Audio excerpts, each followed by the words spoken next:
All right, we're going to take a look at this Hardy-Weinberg lab, and I'm going to break down for you what was in the instructions and show you a couple of the things that they left a little more obscure. So first of all, the first thing you set up is the fact that when you change this cell, this frequency of A, everything else changes, right? So B is set to be equal to 1 minus D2. So D2 is here. So if I change this to 0.3, then B changes to 0.7.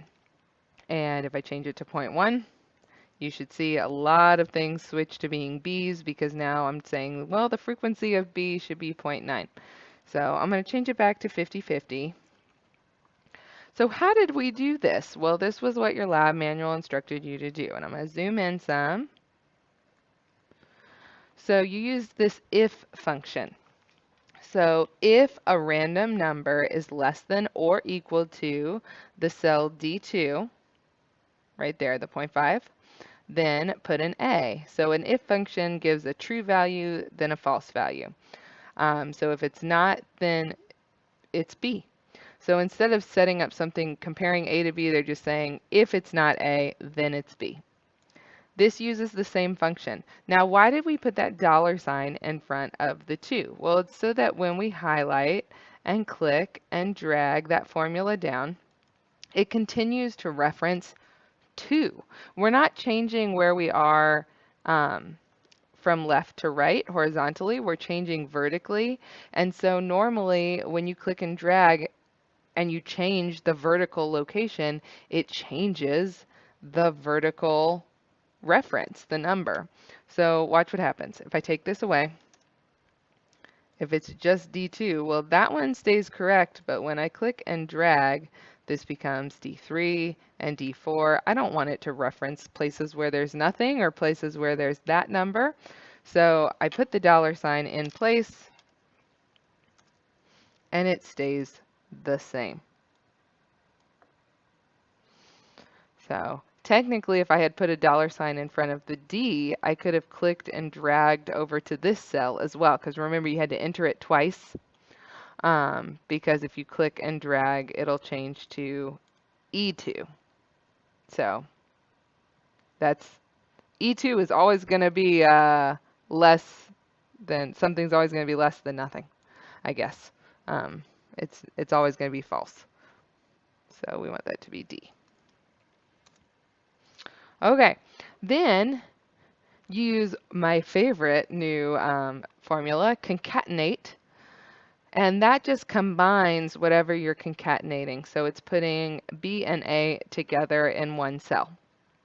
So it makes your life easier when you go to do these counting the genotypes. This was very handy for me this year when I needed to take student ID numbers and add them to @fcpsschools.net and create emails to put into Blackboard Collaborate. So I just learned that this year, but it is a very helpful function that I have learned to use in a variety of places now that I know what it is. So then we set up these if functions. So AA is very simple. So if this cell, G4, is AA, then put a 1. If it's not, put a 0. Same with BB. But AB is tricky because it's going to put the B before the A if the B comes before the A.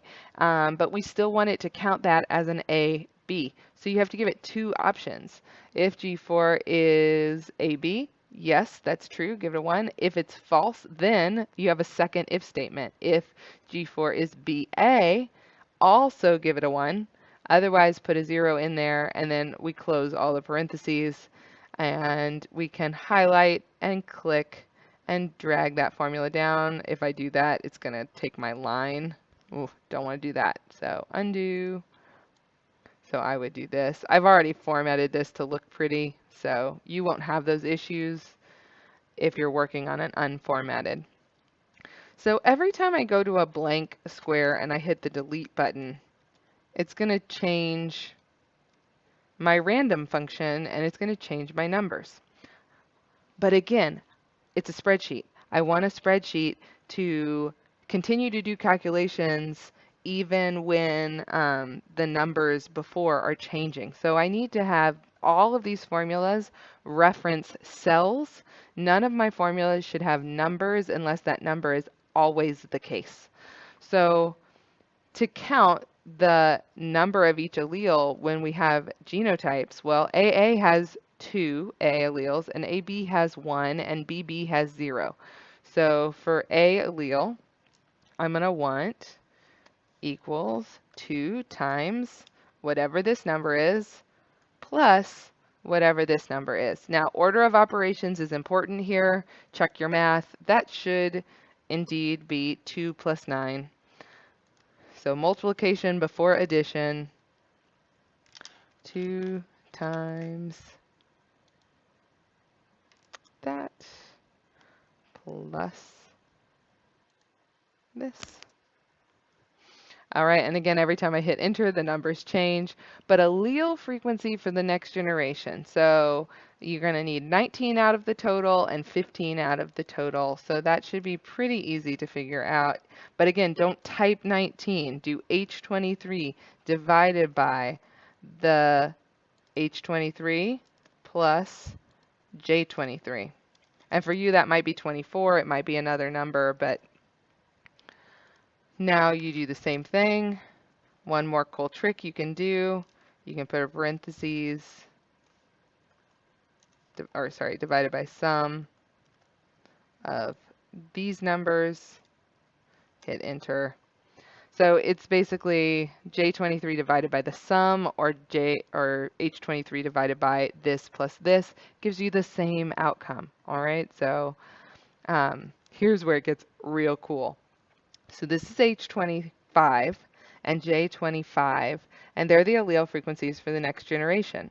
Well, I've pre-formatted, so this is H25. Whatever's in H25 is the new A, and whatever is in J25 is the new B. And every time I hit delete, that changes. Sometimes it's further off than others.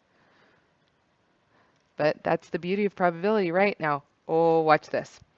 If I click and highlight everything I've done, everything I've done, except for the allele frequencies because those are already locked in. Control copy, control paste. So now, oh my goodness, it's put my numbers in, and actually I could be even fancier. I could actually highlight where it puts in the next generation.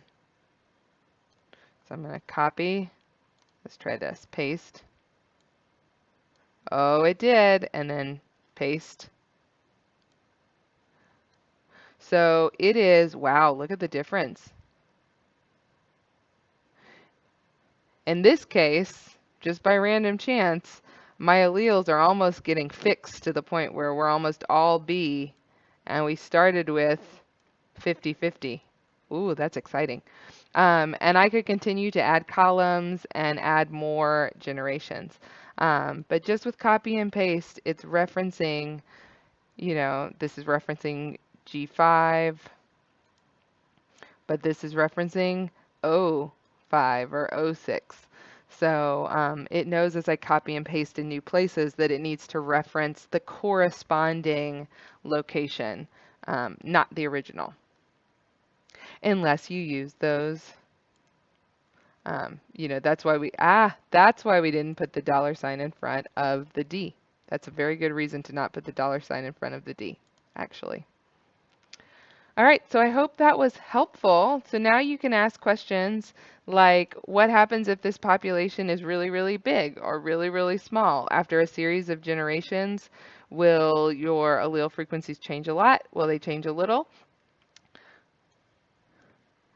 And, I don't know. You'll have to test it and find out. So to have more zygotes, you can really simply just like click and insert and just keep inserting, and then you'll be able to click and drag. And let me zoom out again. So now,